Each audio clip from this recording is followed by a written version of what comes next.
Death by Cupcakes, previously published as Easy as Pie. Written by Clementine Moore and published by Starfall Publications. Book 6 from Ginger Burnet, Cozy Mystery Series. Save more with our ebook and audiobook bundles on our website, starfallpublicationsbooks.com. Subscribe for more audiobooks. Enjoy. Chapter 1. It was dark and deliciously warm under the covers when Ginger Burnet opened her eyes. As she slowly came to consciousness, she yawned and stretched, careful not to dislodge her boyfriend's arm from where he had it draped across her waist. She smiled to herself, there in the cosy, quiet darkness of a cold November morning, soaking in the perfection of the moment and committing it to memory. After a few minutes, however, Ginger knew she needed to move. Turning half over, she pressed a soft kiss to Reese's forehead, just under where his nutty brown curls flopped into his face. He stirred as she slipped out from under his arm, but not for long. Ginger smirked to herself as he almost immediately flipped onto his stomach, crossed his arms under the pillow, and fell back asleep. She didn't blame him. It wasn't quite 8 in the morning on a Saturday, and the previous night had been a raucous one spent celebrating his 34th birthday. Just because she needed to be awake didn't mean he couldn't sleep for a while longer. Gathering her clothes from the chair by her dressing table, Ginger tiptoed to the bathroom to get dressed. She had to admit to herself that she was barely awake, and all she wanted was to crawl back into bed with Reese to sleep until noon, but there were things to be done. It was then, as she had one leg in her black jeans, that the door opened untouched. Ginger paused, wondering if she had woken one of the other guests. The face that poked around the door, however, was closer to ground level, small and very furry. Nina, one of the 2 blue short-hair cats that Ginger loved like children, meowed plaintively. A moment later, the door opened further as her brother Miles headbutted it and strolled into the bathroom. "Respectful of my privacy as always, I see," Ginger said dryly, finishing shimmying into her jeans and pulling on her burgundy sweater. "Don't worry, your breakfast is on the way." Miles made a happy little chirp, rubbing his face on the pair of fluffy socks patterned with tiny gingerbread men that Ginger was about to put on. "Hey, I need those," Ginger said gently, pulling the socks away but pausing to scritch under his chin. He purred, blinking slowly in contentment, his one milky green blind eye still somehow conveying his pleasure at the attention. Nina, sprawled just outside the door, on the patch of floor where the pipes for the heating warmed the carpet, flicked her tail in irritation, clearly more interested in breakfast. "Impatient little madam," Ginger mock scolded, closing the bathroom door behind her as she headed downstairs. The wooden stairs in the old stone cottage that Ginger called home creaked and groaned as she made her way downstairs. After feeding the cats in their usual spot in the old pantry, she had turned into a storage space specifically for the cats. Ginger padded along the freezing cold stone floor of the hall to the door that led into the living room. Not even the heavy woven rug that ran along the hall stopped the cold from seeping into her feet. Cracking open the door, she was hit with a pleasant warmth and the lingering smell of last night's party food. Bowls and plates and platters were scattered around the room, bearing the remnants of the more traditional party fare, such as tortilla chips and salsa, as well as plates with a jumbled collection of the meal Ginger had made in Reese's honour. The wood stove set up on the cottage's original stone fireplace still glowed with amber embers, the cast iron retaining enough heat to keep the room toasty warm despite the low temperatures outside. Amongst the rest of the mess were several sleeping bodies all piled up on pillows, sofas, and a half-inflated air mattress that Ginger vaguely remembered pumping up in the early hours of the morning. She couldn't help but smile as she scanned the sleeping forms of friends and family who had all come together to celebrate the man she loved. Closing the door into the living room carefully behind her, Ginger crept around where her brother Valerian, or Ryan as he preferred, was sprawled on a heap of pillows, fast asleep. He stirred slightly, one foot lightly kicking the earth mattress where Ginger's good friend Bonnie was curled up with her wife Mariah. Making sure not to disturb any of them, Ginger made her way into the kitchen, closing the door behind her before setting the kettle on to boil. She yawned as she made herself a pot full of peppermint tea, flicking through her social media and emails while she waited for it to brew. A few more to add to the block list, she muttered, finding several trolling comments and unpleasant messages. The price of success, or rather the price of having several very famous people promote your business to the point that it brings all the weirdos in. It was a new development in her strange life, that was for sure. A catering job for an old art tutor of hers had turned into a deadly game of hide-and-seek on a private island. The experience had left her with even more trust issues than before, but also several very high-profile celebrity fans. She glanced at the clock as she finished blocking the trolls, noting she didn't have very long to get out of the house if she wanted to be sure that she wasn't late. Setting the kettle on to boil again, Ginger dug around in the fridge, taking out a tray of chocolate pumpkin bread and a box of apple and cinnamon muffins that she had made for the post-party breakfast. After wrapping a piece of each in some foil for her own breakfast, she set both the trays to warm in the proving drawer of the oven on a low heat. She then made a very large pot of French press coffee, set out several bowls of homemade Winterberry compote, and a jug of vanilla cream. Just as she was in the process of pouring her sufficiently brewed peppermint tea into a flask to take with her, the kitchen door opened, and the short, very sleepy-looking figure of Maggie McFelder wandered in. Her usually sleek black bob was rumpled and sticking out in all directions, and the glittery makeup framing her dark brown eyes was smudged. Ginger had known her for several years now, ever since the two of them had survived a hellish murder house together. But this hungover, dazed version of her friend was a sight she didn't often see. "Good morning," Ginger said, trying to hide her amusement. "Why, in the name of sweet Saturday mornings, are you not only awake at this hour, but also dressed and being productive?" she asked, her Scottish accent particularly thick and rough first thing in the morning. "I've got a meeting with a contractor over at the Lamington shop," Ginger said, packing the flask and foil package of baked goods into her bag. "I should be back in a few hours, but for now, I left breakfast warming and coffee brewing for everyone." Maggie frowned, the strawberry cupcake piercing in her nose, shifting as she wrinkled it in confusion. "I thought the new shop was all done and ready to open," she asked. "You were ready to hire staff and everything." Ginger rolled her eyes. "That was, until I started getting weird flickers with the lights and occasional power outages.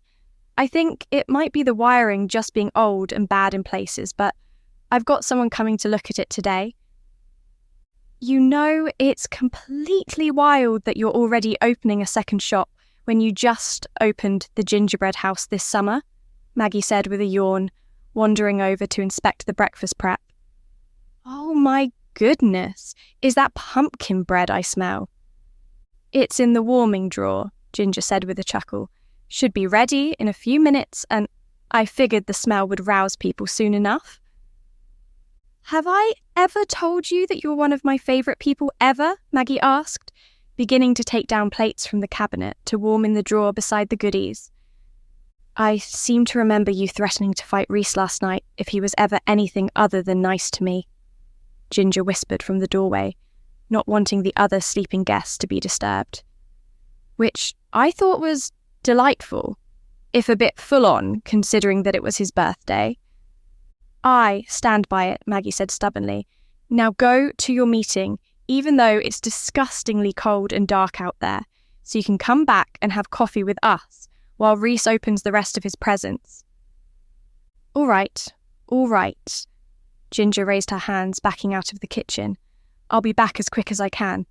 Can't promise there will be any food left when you get back," Maggie stage whispered after her. Warmed by such a wonderful start to the day, Ginger didn't feel the cold and the slight rain as she hurried to her car. How could she complain about an early start when she was finally living the life she'd always wanted? Chapter 2. The Lamington shop smelled of fresh paint and sawdust. Ginger stepped inside, a smile still on her face from seeing Creature Comforts on the sign above the door. It still seemed so entirely impossible that she had not one but two shops of her own. She wandered around, opening the shutters and turning on the only light that wasn't flickering. Shivering in the freezing cold interior, she hurried to turn on the 2 space heaters that were the only current source of heat for the building. When Reese had suggested offhand a few months before that she should perhaps consider opening another shop in the bustling market town of Lamington, Ginger had initially rejected the idea. She was still finding her feet managing the Gingerbread House, the busy and successful cafe bakery she had opened that summer in Little Chiswick.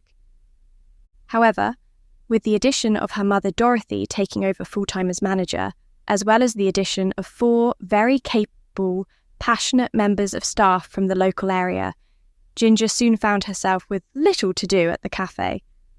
She would arrive to get to work baking in the kitchen or making coffee behind the counter, only to find everything under control. Sure, she still provided the recipes and kept a close eye on the finances, but she honestly enjoyed having more time to get back to her original love of taking on cake commissions. Trailing her fingers along the shelves bearing elegant, framed photos of some of her most notable creations, Ginger wandered around the reception portion of the shop. The renovation and decorating had only been finished a few days before, hence the smell of fresh paint still lingering. The shop wasn't large at all, only around 15 feet across. It was a tiny stone building wedged between a tailor's and an antique shop that didn't look like it had been open for customers in several months. But the front had 2 windows large enough for a display, much to Ginger's delight. Already, her mind buzzed with the various displays she could create using both real baked delicacies and ones that she could craft from clay and foam that would be easier to manipulate and pose. However, the front area of the shop wasn't only a place for customers to wait.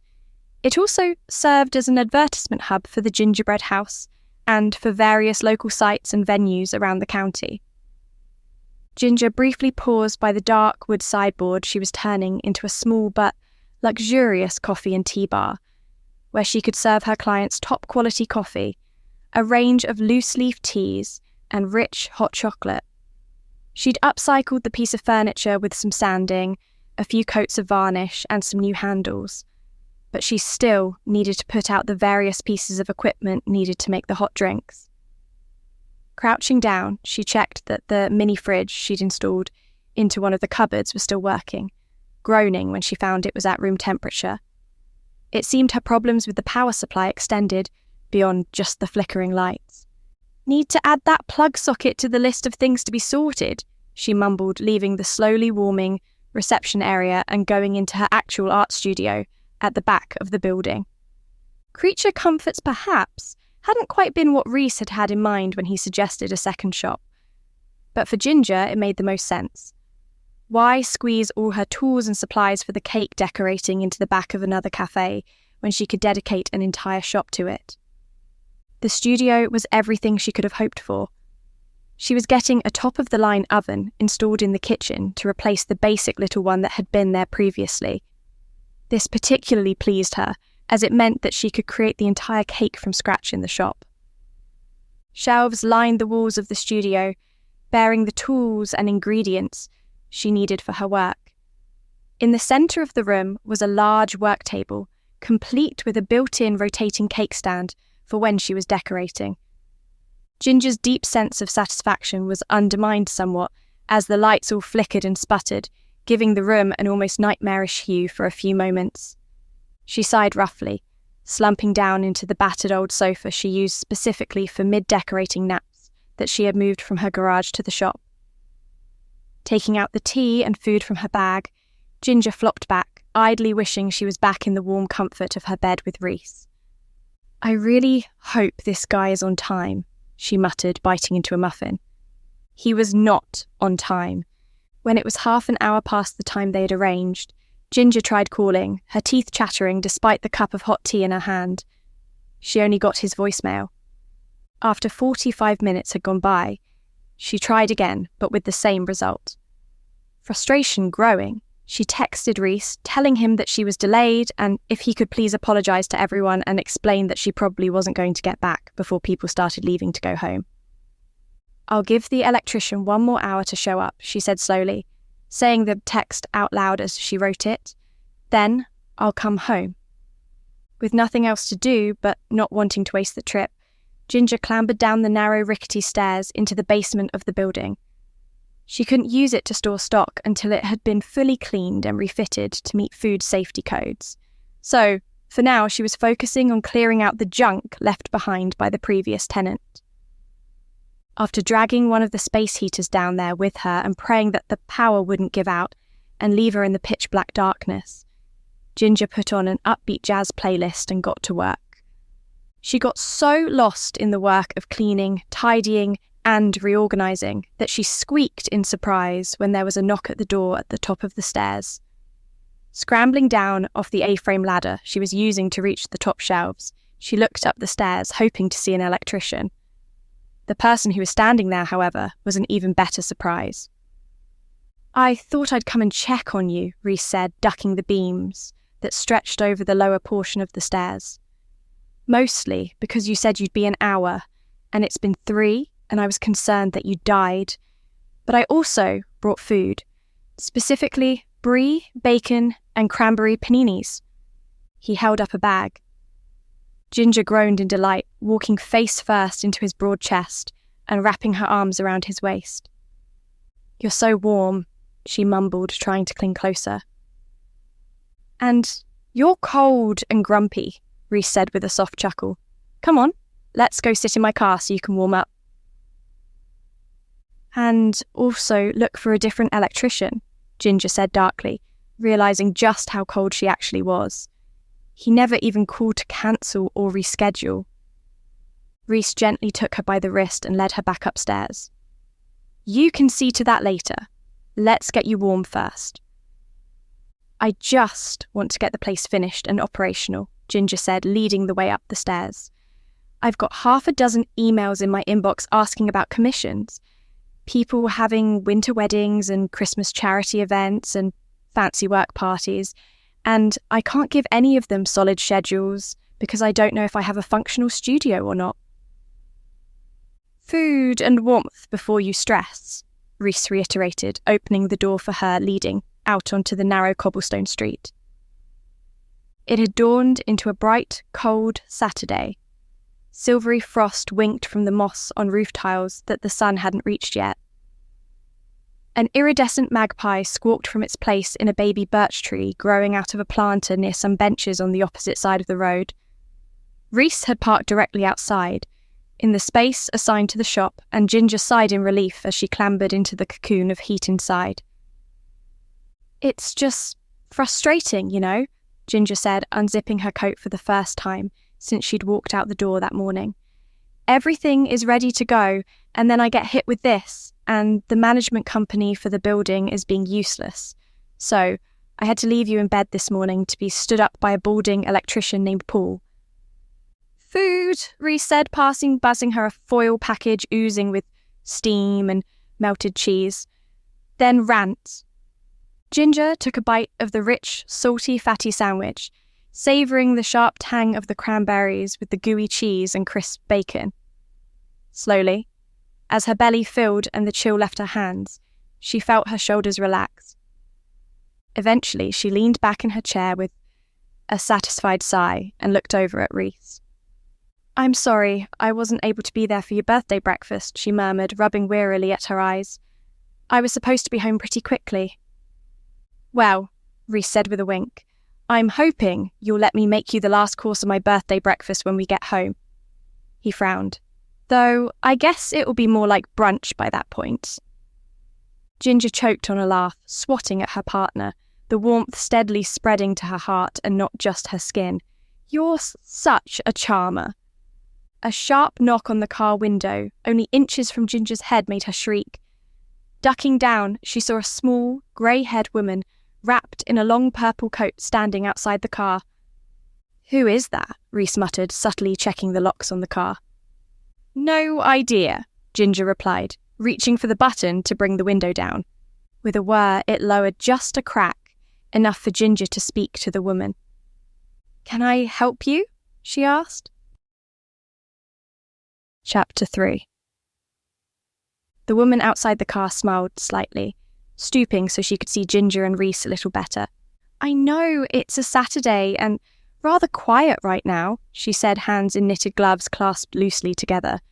But I just wanted to be sure you were aware that the parking spots on this road are for the proprietors of the shops here, not for the public. Ginger lowered the window a little more, her mild suspicion melting into amusement. That's very kind of you to come and check. I'm actually the owner of the bakery. I'm Ginger Burnet. The woman's face registered confusion for a moment.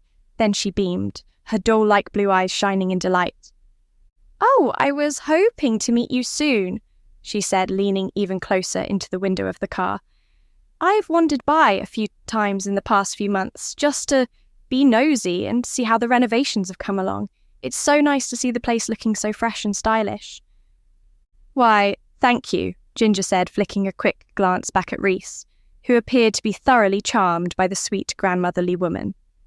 I run a similar shop, you see, the woman said, pointing vaguely in the direction of the next street over. I own and run Whimsy and Sparkle, the cake shop with the red shop front on the next road. I'm sure you've seen some of my pretty little pieces in the window. Yes, of course, Ginger lied quickly, trying to remember if she had in fact passed by this shop at any point.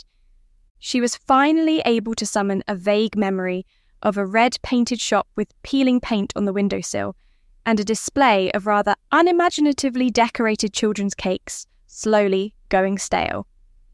You've got such an eye for colour, she said, hoping the compliment didn't sound as weak to the woman as it sounded to her own ears.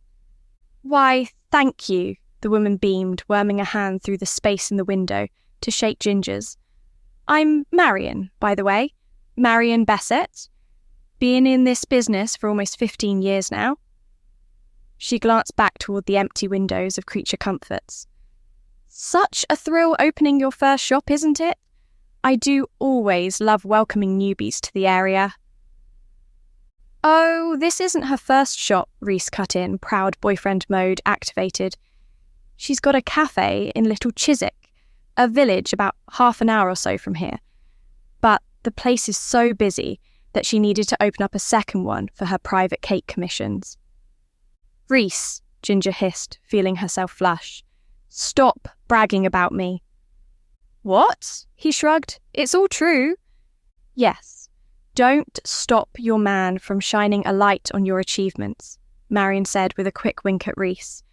My Lucas was very much the same, God rest him. Always wished for me to live my dreams and helped me get there. I only keep Whimsy and Sparkle going all these years later because he was the one who told me, Why, Marion? He said, You're such a wonderful baker and such an incredible artist that you should be using those skills to bring delight to other people, not just your family. Nodding and smiling, Ginger couldn't help but be charmed by the wave of social chatter. In just a few minutes, barely seeming to draw breath, the woman who she had only met a few minutes before unloaded what felt like her entire life story. The struggles she had starting the bakery, the support of her husband right up until his death several years before. How her love for brightening people's lives with her cakes was what pushed her onward. How she was trying to find a way to keep Whimsy and Sparkle alive in these current times. But listen to me prattle on about myself while all the heat is escaping out of your car, she said, flapping her hands in mild distress. Are you opening soon? If there's an event for the opening, I'm sure I could gather some people to attend. Get your name out there in town. That's very kind of you, Ginger said, forcing herself not to shiver in the direct beam of cold air she'd been sitting in for the past 10 minutes. But I've already got a lot of contacts in town already, and I'll be announcing the opening event on my social media once I get these final issues sorted. Issues? Marion asked, then tutted in understanding. I tell you, these old buildings are a nightmare to maintain. Been struggling for weeks with flickering lights and odd knocking noises coming from everywhere. Is she sure her shop just isn't haunted? Rhys muttered so quietly that only Ginger could hear him. She forced herself not to laugh. It's just some wiring, I think, she replied to Marion. I was supposed to have an electrician come this morning, but he never showed up, so... Here we are. At this, Marion's eyes lit up. Let me give you the phone number of the one I used, she said, taking a tiny black notebook from her handbag and digging around for a pen. She was quick and ever so polite. Got everything sorted for me in just a few hours. Relief flooded Ginger's chest. That would be wonderful, if you don't mind giving me the name, she said, digging out her phone. In fact, here, why don't you put it straight in here for me? Marion glanced up from her painstaking task of finding a pen and shook her head. Oh, I don't fuss around with phones like that, pet. Too complicated for me. I like to stick to pen and paper wherever I can. Eventually, she handed Ginger a folded slip of paper through the gap in the window, then promised she'd come by sometime to see if everything got sorted. Well, that was a lot, Reese said, watching Marion walk away down the street, the cold winter sun glinting off the final echo of brown in her silver hair. Don't you love how old people and drunk people in pub bathrooms are basically the exact same? A heartwarming, if slightly uncomfortably intense care for strangers and desire to share every detail of their life with someone they've never met? Ginger guessed, putting the phone number and name, Dora Finch, into her phone. I know. Isn't it great? Less great is how I now can't feel my hands, Reese said pointedly, rolling up the window. Shall we just go home? This electrician clearly isn't coming, and I don't think either of us want to spend today sat in my car. Not really, Ginger admitted, shivering. Just come and help me load a bunch of things from the basement into your boot. We can drop them off at the dump on the way back home. Should I feel bad about the fact that I might put the adorable baking granny out of business? She asked a few minutes later as they carried mouldering cardboard boxes full of empty paint tins, musty Christmas decorations, and several rubbish bags of unknown contents. Reese looked back at her and frowned as he opened the boot of the car. Where did that thought come from? Ginger shrugged. It was the way she kept talking about how hard she'd worked to keep her shop open, and how it's such a passion project for her. All I could keep thinking is that our target market, while not identical, is pretty similar. Lamington is a busy town and lots of people come here for the fancy shops and such, but 2 specialist cake designers only 1 street apart, that's going to hit her business pretty hard. Reese got a thoughtful look on his face as he loaded the boxes into the car. At the risk of sounding pretty cutthroat, he said slowly, I don't think that's your problem. People will gravitate toward the service they need, and if you've got a higher level of technical and artistic skill than her, then people will come to you. It did kind of sound like she did smaller events and kids' birthday parties and stuff, Ginger said, shoving a dusty stack of old catalogues in with the boxes. My clients are usually looking for something more complex than what your standard baker would tackle. Maybe we won't cross over on clientele too much? Exactly, Reese said, closing the boot. Now, let's get this dropped off at the dump and then go home. I don't want to spend any more of my Saturday freezing as well as hungover. Ginger nodded, but she could feel her forehead creased with a frown. Reese's dark eyes softened and he pulled her in for a quick hug. Try not to stress about it, he said gently, pressing a kiss to her forehead. Ginger forced a smile onto her face, pushing away the thoughts of imagined guilt. Of course not, she said brightly, tapping the tip of his nose. No stressing here. Chapter 4.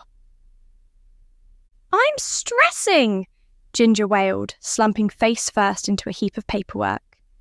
It was late in the evening a few days later at the gingerbread house.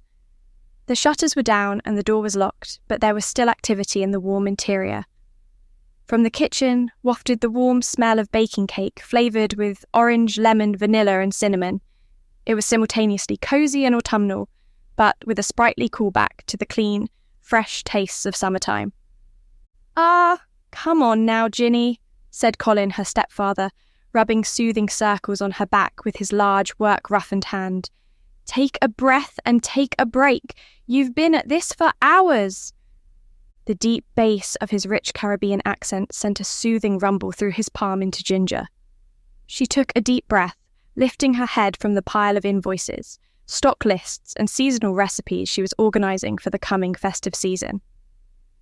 "I was supposed to be making 80 cupcakes tonight," she whined, "but instead I've been stuck here with all this mess for hours, and poor Mum has been the one baking."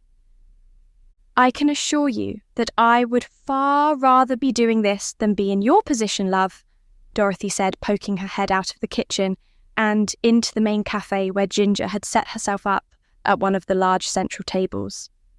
"The last batches are cooling off now. I'm pretty sure we'll get them all iced and boxed up for delivery tomorrow." "Why don't you go and start making the buttercream?" Colin said, slowly lowering his broad, solid frame into a chair. "I can keep looking these over for you. Go do what you're really good at." He took an adorably tiny pair of glasses from where they were perched atop his greying locks and placed them on his nose. "Thank you," Ginger said gratefully, pressing a kiss atop of his head. She'd always known that she was blessed to have not only one supportive father figure in her life, but two. When her parents divorced when she was around 15, she'd been nervous about what would become of her idea of family, just like any child would be. However, not only had her mother and Ian, her father, stayed excellent friends, but Colin had quickly become a member of the family, to the point that she couldn't imagine a life without him in it. Of course, yes, there had been some bumps along the way. As she wandered after her mother into the bakery's kitchen, Ginger briefly remembered flashes of arguments that had raged between her brother Ryan and their mother about Colin's place in the family. The arguments had gradually calcified into a thorny estrangement that had only been resolved a few years earlier. "You really found a good one in Colin," she said, squeezing her mother's shoulder as she passed her on the way to the fridge. "I can't think of many people who would willingly sit down to try and sort through that mess." "I'm sure Reese would in a heartbeat," Dorothy said with a pointed look that made Ginger roll her eyes. "Just like he'd move into the cottage with you at a moment's notice." "Mum," Ginger said warningly, "now you know I'm not being nosy." "Nosy is exactly what you're being," Ginger called from the fridge, grabbing a carton of eggs for the Italian meringue buttercream she was about to make. "But why haven't you two made the move yet?" Dorothy continued as if her daughter hadn't spoken. "From what I've seen, neither of you want to break up." Before we continue into the story, do us a favour. Like this video and hit the subscribe button because it helps very much with YouTube's algorithm. If you want the audiobooks ads free, visit our website and select our bundles to save more. Thank you again. Now back to our story. "So why drag your feet on the matter? He spends most of his nights there anyway." "You know, suddenly I'm filled with a burning desire to talk about invoices and stock take schedules," Ginger said, tracking down the large tub of butter she had left out of the fridge to soften. "Look, Mum, we're both too busy with our own things to tackle something as big as that right now. Plus, we both still like to have our own space to go to when we need it. We've got tempers and weird sleep schedules." Hazel eyes so similar to Ginger's sparked with understanding. "You think cohabiting would create stress between you two that wasn't there before?" Dorothy asked. Ginger gave a tight smile, pausing in the act of taking down her stand mixer. "Dear Mother, I love you, but we are not having this conversation. Not tonight. Not when my brain is this fried from all the paperwork, and I'm still waiting to see if the electricity issue at the new shop is a quick fix or a major rewiring job." "Did that new electrician come to check out the place yet?" Dorothy asked, bringing a set of scales and a large tub of sugar to the central worktop, where Ginger was weighing her ingredients. Ginger nodded. She had a poke around in some places, but said she'd need to come back with some other equipment to make some other checks. She handed a bowl to her mother. "Could you put the sugar and water in a pan over a medium heat, please? And find the candy thermometer." "I think it's shocking that the company let you rent the place without checking any of this themselves," Dorothy said, mixing the sugar and water in a pan as asked. "It really goes to show how helpful Nathan was when you were renovating this place, doesn't it?" A grief-tinged sigh escaped from deep in Ginger's chest before she could stop it. It really does. Nathan Hannigan had been the owner of the gingerbread house when Ginger was first setting up her business. Despite being a multi-millionaire construction and property tycoon, he had helped out with much of the hands-on renovation of the building. The two of them had become close friends, and Ginger had been devastated by his death that occurred only days after her grand opening. However, he had left her ownership of the building in his will, and a portrait of him took pride of place in the cafe. Mother and daughter worked in companionable silence for a while. Ginger whipped the egg whites into soft white peaks, while the sugar and water reduced into a bubbling syrup that would bring sweetness to the buttercream. "Are you sure that you don't want me to do this?" Dorothy asked gently as Ginger packed bags of ice around the bowl of her stand mixer to keep the meringue cool while she added the hot syrup. "I'm fine," Ginger said distantly, only half listening as she focused on drizzling the sweet liquid into the egg whites at a suitable pace. "Oh, I know I said I was going to try to be here tomorrow, but I'll need to drive these cakes over to the event first thing in the morning. Then, head to Creature Comforts." She felt, rather than saw, her mother's frown. "Couldn't someone else do the driving for you?" Dorothy asked, laying out the cooled cupcakes in rows, ready for icing. "You've got far more important things to be doing than that." "But everyone else is busy," Ginger said, starting to add in the softened, unsalted butter. "Besides, I've always been the one who delivers to customers." Her mother suddenly appeared in her line of vision, leaning in with an expression of amusement mixed with concern. "That was before you were responsible for running 2 different businesses," she said gently. "Look, why don't you at least find someone to help you with the admin side of things? Paperwork, booking events and cake design consultations, that kind of thing. Free up some time for you to focus on the baking." With a sigh, Ginger turned off the stand mixer and slumped forward onto her elbows on the worktop. "I've thought about it a lot," she admitted. "There have been too many nights recently that I've left Reese sleeping and gone creeping downstairs to hunch over my laptop. Too many hours spent stressing and crying over bills, and schedules, and deadlines and expectations." Dorothy's face softened with sympathy, and she gently stroked Ginger's ponytail. "Then why not find someone?" Ginger gave a rueful grin. Even thinking about the process of hiring someone and training them felt too overwhelming. Seemed wiser to stick with the version of being overwhelmed that I'm already familiar with. Dorothy chuckled. "I know the feeling, but I also suspect that you're reluctant to hand over certain strings of control. It took sheer brute force, and the fact that you, physically, couldn't be in 2 places at once for you to trust me to manage this place." Ginger scowled, but it quickly became a wry smile. "You know me too well," she said, shaking her head. "Okay, yes, fine. I've been the one doing all the bookings and client-facing stuff since day one of my business. I was the one who danced around my kitchen alone whenever someone ordered a cake from me. I was the one doing the baking, the decorating, the delivery, answering emails, taking calls, buying supplies, everything." She shrugged. "I'm not entirely certain I can release that part." "But it's exhausting you," her mother said gently. "You have bigger responsibilities than emails and deliveries now. The best lesson you can learn as you grow is the ability to delegate." Ginger narrowed her eyes. "You've been listening to motivational podcasts again, haven't you?" Dorothy slapped her on the shoulder and went back to arranging the cupcakes in rows. "Oh, hush you. Let's get these done so we can both get some sleep." Ginger started up the stand mixer again, beginning to add in the flavouring and a few drops of food colouring to get the pinkish blush for the buttercream that she wanted. "I'll put out an ad on my social media asking if there are any local admin assistants who can work with me for a few weeks," she said slowly. "Maybe I just need some extra help to get the new shop open. Or if it works out well, I can keep them for the long term. Or you could let someone else write that for you while you focus on getting another cake project finished tomorrow," her mother said pointedly, taking out 2 piping bags ready to be filled with the icing. "Baby steps, Mum," Ginger said, shaking her head with a chuckle. baby steps. Chapter 5. Who knew so many people would want to work as my assistant? Ginger muttered, sinking her hands into her hair in frustration as she scrolled on her laptop.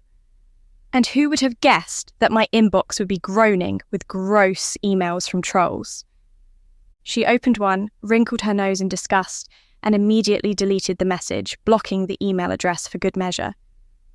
Nina, who was sleeping on the kitchen chair beside her, stirred momentarily at the sound of Ginger's voice, but quickly returned to her snoozing. "I thought it was all starting to quiet down a bit," Rhys asked, adding another pinch of black pepper to the gloriously bubbling cheese sauce he was stirring. "Did Bad wake up the trolls by posting something new?" Miles, who was hovering around Rhys' ankles in the hope of catching a stray scrap of cheese, yowled pitifully. Ginger pretended not to notice when Rhys, weak-willed in the face of such begging, tossed the cat a little cube of cheddar. Instead, she hummed in thought as she quickly typed into her search bar. "Possibly. I haven't checked the site in a while. Seemed best to keep away." Bad, the site in question, had been a thorn in Ginger's side for quite some time. Started by an unknown individual several years before, the site called itself a source for the true crime enthusiast. In reality, however, it had been created for the sole purpose of peddling conspiracy theories. Specifically, conspiracy theories about Ginger and how she was secretly a mastermind murderer. The literal name of the website was Burnet All Down, shortened to Bad. "They still haven't updated their web design," Ginger commented, scrolling through the various posts and articles. "You'd think, with the amount of time they spend on here, that they'd actually fix all the bugs." "I can't believe it's still running at all," Rhys muttered darkly, briefly glancing over in the midst of mixing the cheese sauce with a pan of cooked pasta. "How have they not been shut down for harassment? Didn't you file a civil case?" "The case couldn't go anywhere," Ginger said, looking for any recent activity. "There was no way to find out the names of people who hold the domain, so I couldn't move forward with filing anything. The only suggestion anyone could give me is to hope they get bored and go away eventually."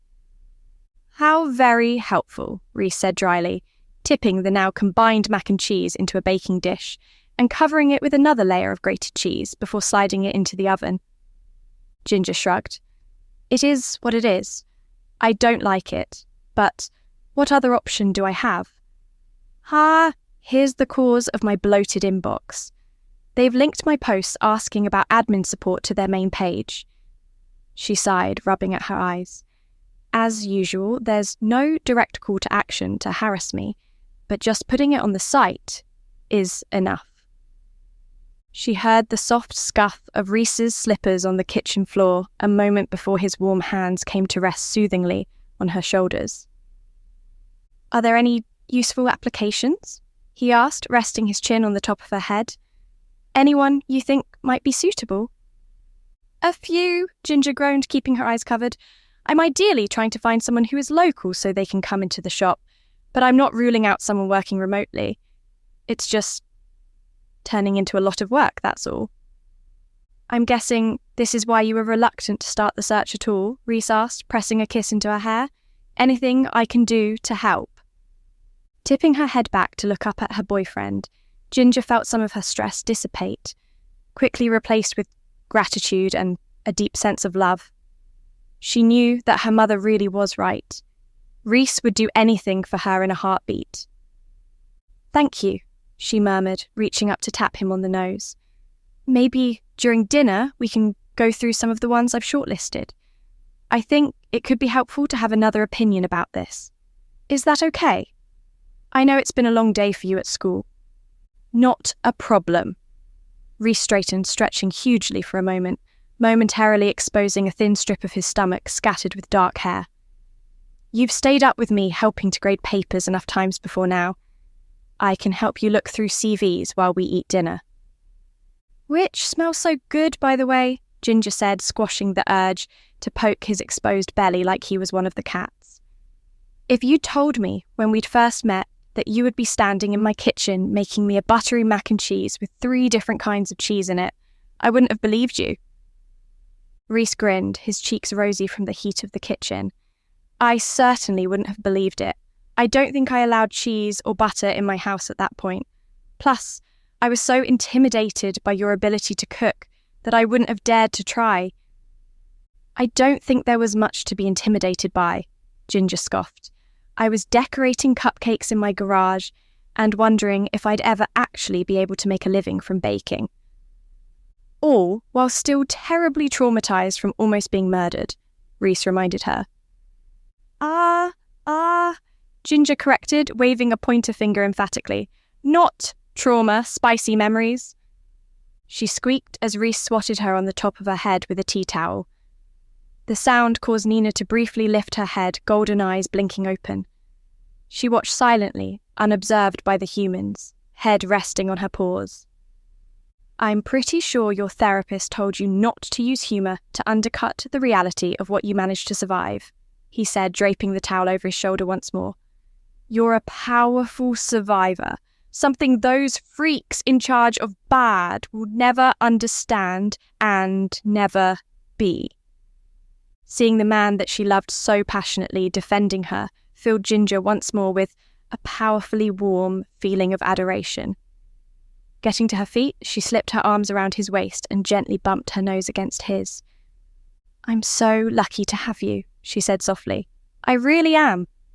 Who knows where I would be if it wasn't for you? His eyebrows briefly pulled together in a sweetly confused frown. I feel like you're giving me too much credit, he said, pulling her closer, until she was flush against him. Like, of course you've leaned on your family and me during tough times, but don't underestimate yourself. All this success is from your hard work and determination, and what you are able to inspire in others. You would have found success one way or another. Someone like you isn't meant to have a small, quiet life. Stop it! Ginger buried her face in his shoulder. I was trying to compliment you, but now you turned the tables, and I don't like it. You don't like me being nice to you? Reese asked in a sweetly teasing voice, quickly tickling her ribs. Should I be horrible and mean instead? Ginger lost herself in a fit of giggles, trying to squirm away. For a minute, lost in the comforting familiarity, there was only her and Reese. The weight of bills and business plans and internet trolls fell away. Nothing else mattered. Nina flicked an ear in amusement as she watched her people play with one another. She liked the golden hue of happiness that Reese brought to Ginger. It smelled like a warm summer evening. Comforted, she returned to sleep. I surrender, Ginger gasped, pounding her fists against Reese's chest. I surrender. Let me go. Reese hummed, his playful look turning darker. Now why would I do that when I have you at my mercy? What are you willing to offer in return for your freedom? Ginger felt her face flush with heat and a delicious pulse of tension deep in her belly. Well, she said, lowering her voice until it dripped with seduction like molten molasses. It depends on how long we have until the mac and cheese is ready. Reese bit his lip to hide a grin, then glanced past her to the oven timer. 1/2 an hour? Ginger winked, slipping a hand down between them to tug at his belt buckle. I can think of something. When Nina flickered her eyes open again, it was to a distinctly less soothing sight. Flicking her tail in annoyance, she jumped down off the chair and went to join Miles where he was sleeping in front of the wood-burning stove in the living room. There were so many rooms in the house, yet they had to choose the kitchen, of all places. Chapter 6. It was a cold and blustery day when Ginger welcomed her new assistant into Creature Comforts. Ginger, as usual, arrived at the shop in Lamington at around 9 in the morning. Hurrying inside out of the bitter wind, the first thing she did was to switch on the heating and the coffee machine to warm up. Going back into the studio, she hummed as she hung her coat and scarf on the coat rack, mentally preparing herself for the day. Looking around, Ginger couldn't help but sigh slightly. The electrician, Dora, had needed to poke around in the walls to access certain aspects of wiring. After several days of such investigations, Ginger's perfectly painted duck egg blue walls were now riddled with tiny holes, and scraps of wire crawled forth like worms. After spending so long decorating and presenting the shop for customers, it was more than a little demoralising to see so much of her hard work undone. "It's only a short-term problem," she said to the empty shop. "There's nothing a bit of filler and paint can't fix." By the time 9:30 rolled around, Ginger had drunk a cup of vanilla chai and eaten the pumpkin bread she'd brought from home. So, when Dora and Mark, the new assistant, both arrived simultaneously, she was prepared. "Good morning," she greeted them both cheerily at the front door, ushering them in out of the cold. "Let me get you both a warm drink and then we can all tackle the challenges of the day." "Just a tea is fine," Dora said, pulling her grey beanie further down around her ears. "I'll be in the back room." Even with her loose jeans, heavy plaid jacket and grey beanie hiding her shoulder-length brunette hair, there was something sweetly charming about the young woman. Ginger guessed her to be in perhaps her early to mid-20s, probably only recently graduated from trade school and slowly building her client base. But Dora wasn't the focus of her concern today. She knew the electrician would get on with what she needed to do. The shy young man still lingering by the door was the one Ginger knew she needed to deal with. "You must be Mark," she said, coming forward with her hand out ready for a shake. "I'm so glad you're here."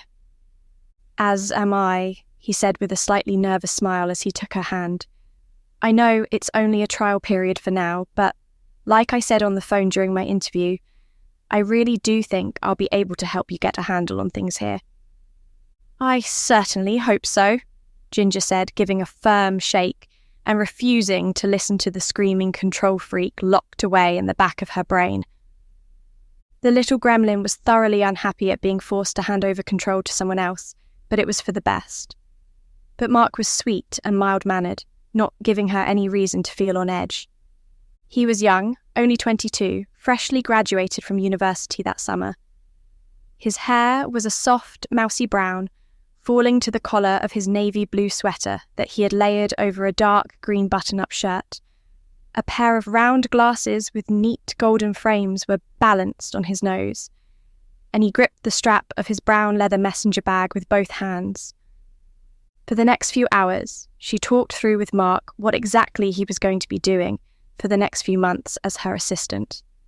They went over paperwork, business inquiries, social media presence, communicating with customers, the website for the gingerbread house and creature comforts, and the various little reminders Ginger needed to keep things moving smoothly. "I know it's a lot," she said, feeling almost apologetic as she took in the jungle of folders and files and stacks of paperwork she had brought to the table over the course of the meeting. "I've been doing this pretty much on my own for several years, so a lot of the systems or notes or the way things are organised might seem slightly insane." "Not at all," Mark said, absent-mindedly taking another sip of his coffee as he flicked through a deadline schedule Ginger had made.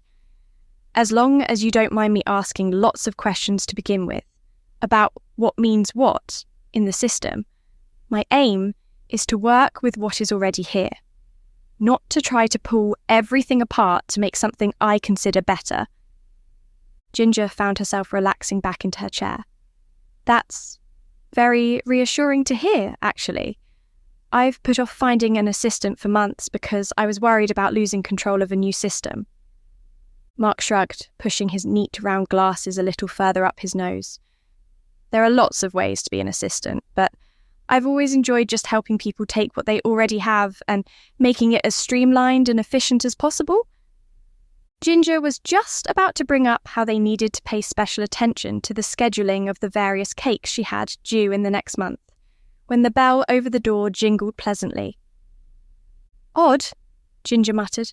"I had the sign turned to closed this morning for your training. Excuse me for a minute." Getting to her feet, she left the studio where she and Mark had set up their fortress of efficiency and walked through to the main shop. "Hello," she called, not immediately seeing anyone. "Hello, can I help?" There was no answer. "Hello," Ginger called again, a grain of paranoia tickling the back of her throat. "Hello, is anyone there?" Once again, there was no answer, but this time the silence felt ominous. Ginger cursed silently, too many bad memories flashing through her head. Had anyone even come in? Maybe they'd opened the door and set off the bell, but left when they saw they'd made a mistake. Or was someone hiding in the shop? "Dora, is that you?" Ginger asked in a final attempt to reassure herself. "Oh no, pet, it's just me." Ginger squeaked in surprise as a figure popped up from behind the coffee station. It took her a moment to place the face, but then she sighed with relief. "You spooked me," she said to Marion, the elderly owner of Whimsy and Sparkle, the bakery on the next street over. "When no one was answering, I thought I was having a visit from ghosts." "Oh, I am sorry," Marion said, shuffling out from behind the coffee station. "I came in just to see how you were doing, but then I dropped my glasses and they fell all the way back there. My hearing isn't so good these days, so I guess I didn't hear you calling out." "Did you find them?" Ginger asked. "I'm perhaps a bit sprightlier than you are if you need me to get down on the floor to have a look." Marion waved a hand. No, I got them fine. Just had to wedge myself behind this colourful collection of gadgets to get them." "Would you like a drink?" Ginger asked. She tried to ignore the gremlin in her brain telling her that she was in the middle of something with Mark. But she didn't want to be rude. Marion was just being sweet after all. Maybe she didn't get a lot of company after her husband passed away and she was lonely. What was the harm of one cup of tea on a cold day? "That would be lovely." Marion polished off her glasses and placed them on her nose. "I can make it myself if there's a kettle somewhere." "I could make tea if you need to talk to the client." Mark had silently appeared in the doorway. Despite looking rather nervous, he was doing his best to look welcoming. Ginger couldn't help but smile, her gut telling her quite emphatically that Mark was going to fit into the team just fine. "No, it's fine," she assured him. "I can get Marion something to drink if you want to get to work looking over all those files and getting a sense of what kind of things you'll be dealing with. I won't be long," she added with a smile. Things, however, didn't exactly go to plan. What Ginger thought was going to be a quick cup of tea and a chat to indulge the obvious curiosity of her neighbour turned into an inescapable hour and a half. She found herself stuck as the captive audience of what she quickly realised was a very lonely but talkative older woman. Specifically, a lonely older woman who seemed to be convinced that Ginger was a total newcomer to both Lamington and the baking profession. This became especially obvious when she very earnestly talked Ginger through the entire process of making a basic sponge cake, and also gave her incorrect information about when the next market day was in the town square. "It's been so lovely talking to you," Ginger eventually said, trying weakly to draw the conversation to a close, for at least the 8th time. "But I really must be getting back to some work. I've got a new staff member who just started today who needs my guidance." "Did you ever get in touch with that electrician I recommended?" Marion asked, breezing past the exit Ginger had left open for her. Sagging slightly in her chair, Ginger nodded, gesturing to the walls. "She's doing a great job of fixing things up for me." "Lovely to hear," Marion said, nodding in approval. "I'm sure you'll be up and running in no time. And don't worry if you don't get many customers to start with. Do a few markets to get your name out, and I'm sure you'll have them flooding in soon enough." Ginger tried to hide her smile and nod seriously, not wanting to come off as superior by mentioning that she was fully booked with cake commissions for the next 6 months. All at once, Marion was draining the last of the tea from her cup, gathering her coat, gloves and hat, and bustling toward the door. "Well, I've got lots to do with the day. No time for idle chit-chat. See you soon, Ginger dear." Yes, goodbye," Ginger stammered, scrambling to her feet, but the older woman was already marching out of the door, little black handbag clutched firmly in the crook of her elbow, greying hair covered by a black faux fur hat that wouldn't have looked out of place in Russia. For a few seconds, Ginger could only stand and blink in surprise, trying to collect herself. Almost immediately, however, there was a polite cough from behind her, and she turned to find Mark in the doorway to the studio once more. He had 6 sheets of paper in one hand, a folder in the other, and a slightly pained look on his face. "You have 2 different shops?" he asked helplessly. "But don't separate out all the paperwork for the 2 of them?" Yes," Ginger said slowly. "I think we'll both need another coffee to handle this part." Chapter 7. "I'm off home," Dora said, hovering in the doorway of the studio, her tool bag over her shoulder. Ginger looked up, taking off the pair of magnifying lenses she was using to help her place edible gold leaf onto a marble cake design. "Is it that time already? I swear I only just sent Mark home and that was 3 o'clock. Dora nodded, not quite making eye contact. "Just gone 6:30. Rubbing at her eyes, Ginger groaned as she leaned back in her chair. "Oh, yeah, the muscle pain is telling me that I really have been hunched over this for nearly 4 hours. "Glad I've been able to keep the lights on for you," Dora said, her Gloucestershire accent coming through, a touch more strongly than usual. "Won't be in tomorrow, though. Got an emergency job I need to deal with out at a farm, but I'll be in to finish off the last bits the day after that."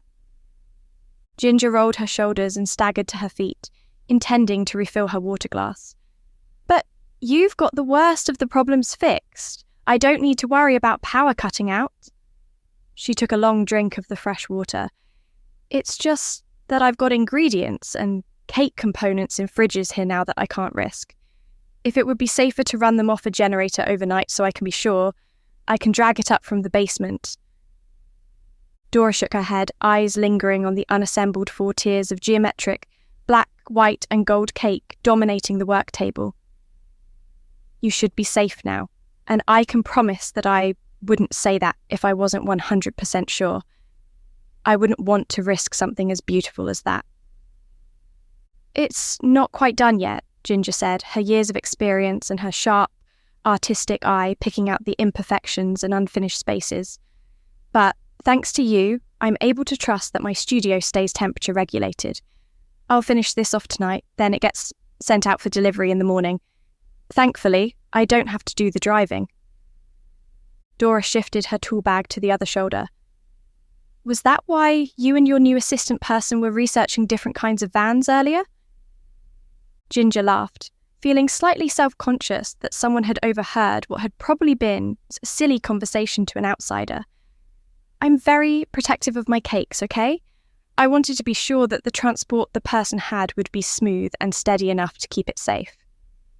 "Well, don't ask me to help take pretty cakes anywhere," Dora said, drifting toward the exit. "My van is a mess, and my aunt says I drive like I'm blind." Ginger gave an awkward wave as the electrician left, calling after her, "Have a good night." Alone for the first time that day since the early morning, Ginger finally let herself relax.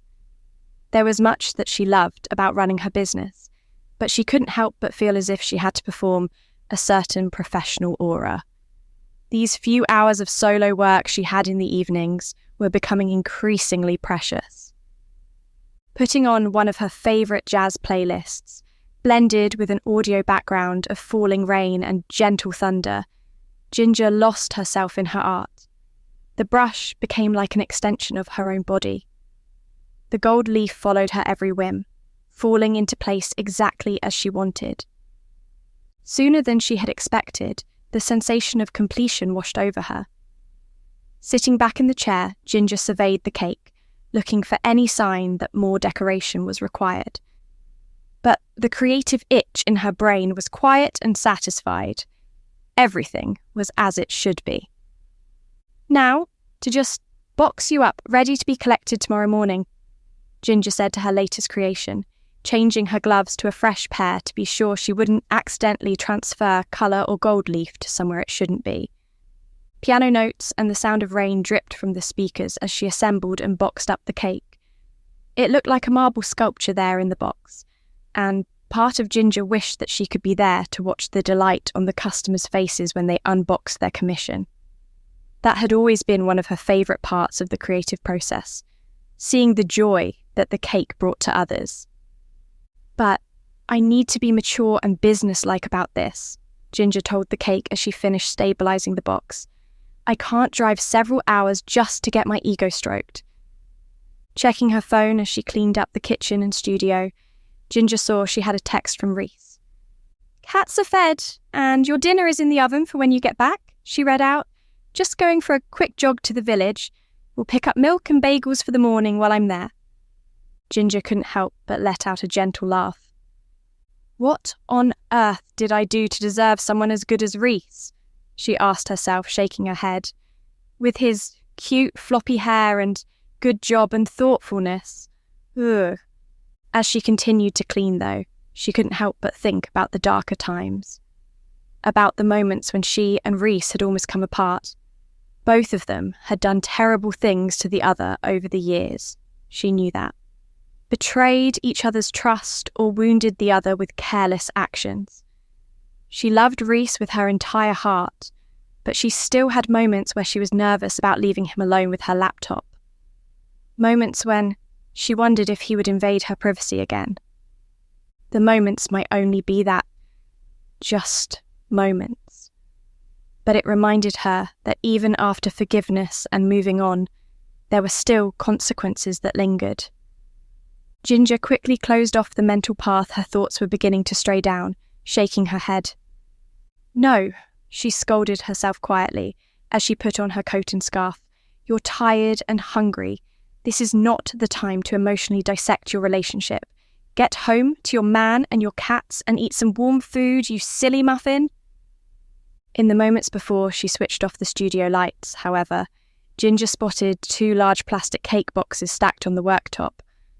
With a groan, she realised she'd forgotten that she had one final task to do in Lamington before she could go home. Taking out her phone, she called her brother Ryan, tapping her foot impatiently as she listened to the ringing tone.